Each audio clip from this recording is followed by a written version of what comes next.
Sean todos bienvenidos, reciban un cordial saludo.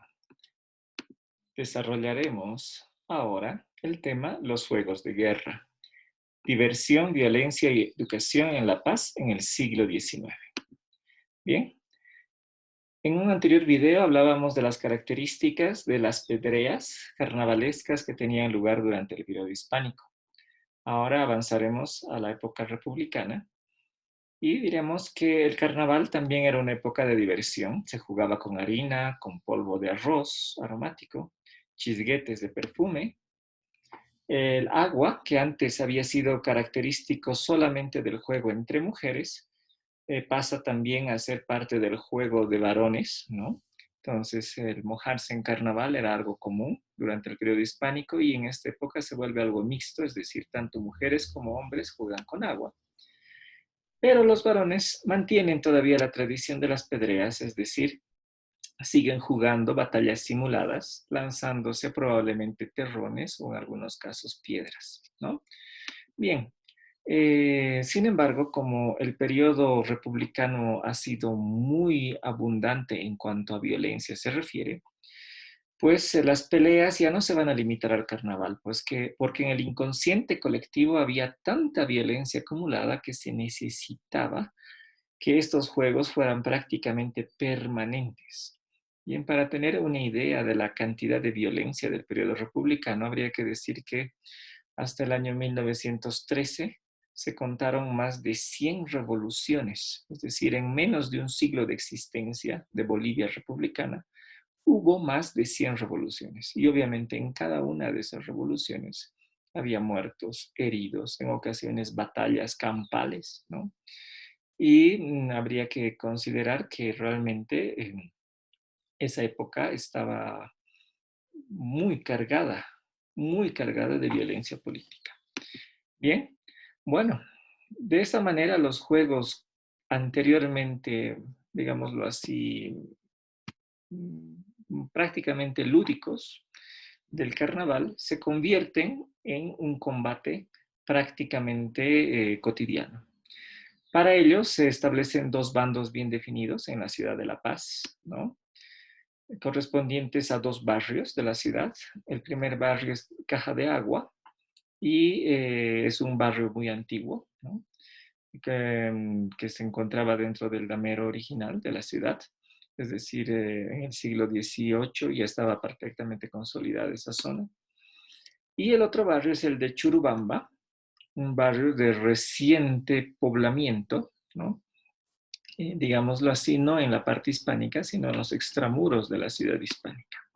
Aquí nosotros tenemos un mapa del siglo XVIII que nos muestra la zona de San Sebastián, que era el lugar original de una aldea aymara, donde probablemente fue el primer asentamiento de los hispánicos y posteriormente incorporada desde la misma fundación a la ciudad. Y después el barrio de la Caja del Agua, ¿no? Correspondiente a los alrededores de la actual Plaza Rioseño. Bien, entonces nos marcan los lugares de presencia, digamos, de dos zonas donde van a estar cercanas al área de combate. Aquí tenemos un mapa del siglo XIX donde ya se marca Churubamba y Caja del Agua y el Calvario, que va a ser la zona del campo de batalla, ¿no? Es decir, va a ser una zona fuera del área urbana, ¿no? Un lugar lejos de la mirada de la población, ¿no? O sea, no era un lugar visible para la gente que vivía en la ciudad en ese momento. Y bueno, tenemos que ir precisando algunas características de los juegos de guerra. En primer lugar, es un espacio delimitado, no se pelea en cualquier lugar. Es exactamente en el campo de Marte, ¿no? En la Serranía del Calvario, donde casualmente también los soldados hacían sus ejercicios militares. ¿Qué usaban para combatir? Pues se usaban varias armas. Ondas para lanzar los terrones o las piedras. Probablemente esas piedras eran guijarros, ¿no? A los prisioneros se los azotaba con ortigas, es decir, con ramas espinosas, ¿no? Era su castigo para todos los que se rendían, ser azotados con esas ramas. Y bueno, como no hay muchos reportes de muertes, de accidentes fatales, es decir, pérdidas de, por ejemplo, de ojos o fracturas muy graves. Entonces es posible que la principal arma para combatir haya sido terrones arrojados por las ondas. Bien, ¿en qué momento se peleaba? Pues todos los domingos y todos los jueves del año, desde las 3 de la tarde hasta las 7 de la noche. ¿No? Entonces había un lugar determinado y un tiempo determinado para estas peleas. Otra cosa que llama la atención es que no hay un liderazgo definido, es decir, la pedrea del día de hoy podía tener algunos líderes que en la próxima pedrea pues cambiaban, ¿no? No era una sola persona que iba repitiéndose vez tras vez, sino que el liderazgo iba cambiando muy rápidamente. Bien. Y algo muy interesante de estos juegos es que eran un lugar de igualación social.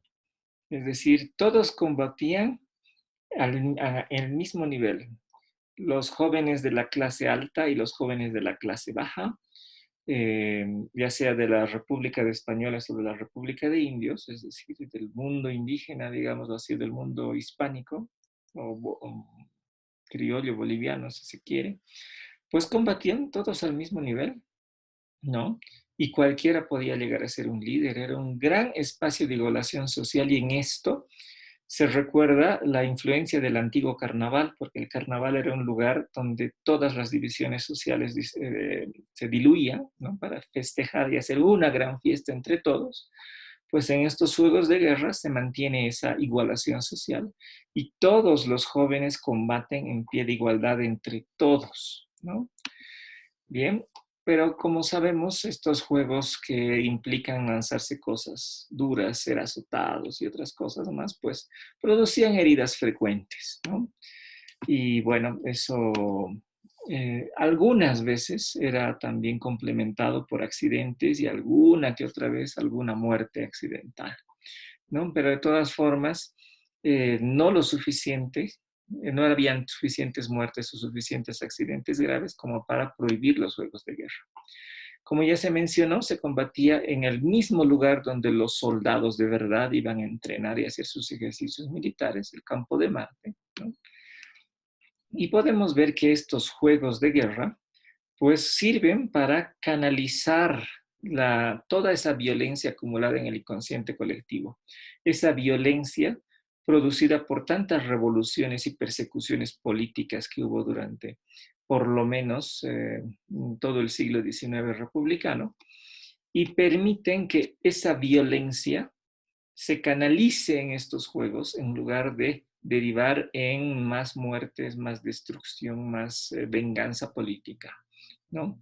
Es una forma, digamos, de procesar de una forma, entre comillas, adecuada, ¿no? Esa violencia acumulada en el interior del inconsciente colectivo. Bien, hay que decir que esta violencia es en un lugar no visible, ¿no? Es decir, lejos de los ojos de la gente de la ciudad. Es decir, no se peleaba en las calles de la ciudad, mucho menos en las plazas, ¿no? Sino en un lugar alejado de las miradas, para que de esa forma uno no tenga tanto que preocuparse por esa situación. Si es que hubiera sido, digámoslo así, una pelea en la plaza principal, pues las autoridades hubieran tenido que intervenir, hubiera habido protestas, digamos, ¿no? De la sociedad en su conjunto para detener esas peleas, pero como estaban lejos, y aunque se sabía de su existencia, al no verlas se hacía de cuenta como que no existiesen, ¿no? También hay que decir que estas pedreas eran una forma en que los varones demostraban su virilidad, ¿no? Que demostraban que eran hombres, ¿no?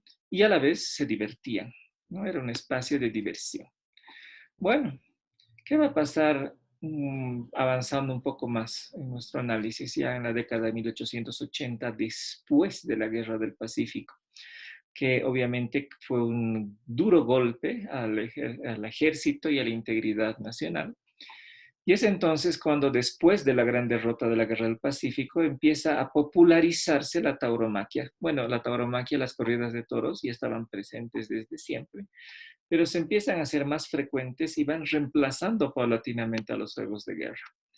Al mismo tiempo, la juventud, ¿no? Los jóvenes, los niños, que hasta ese momento estaban poco, bueno, era un porcentaje menor el que iba a la escuela o al colegio, ¿no? Pues a partir de ese entonces empieza a ser cada vez más escolarizado y de hecho habría que decir que el año 1892, si no me equivoco, se llegó a escolarizar a más de la mitad de los jóvenes, lo cual ha sido un hito prácticamente a nivel mundial. Bien, igualmente, a partir de entonces se empieza a mandar a la policía para detener los juegos de guerra. Claro que esas primeras veces fueron más motivo de diversión que de castigo, porque los jóvenes muy rápidamente podían escaparse, ¿no?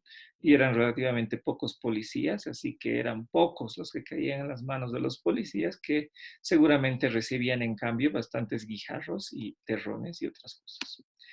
Bien, eventualmente, de todas formas, la catástrofe de la Guerra del Pacífico impactó fuertemente en la sociedad, que veía que continuar con ciclos interminables de revoluciones y desangramiento civil constante no iba a llevar a nada bueno.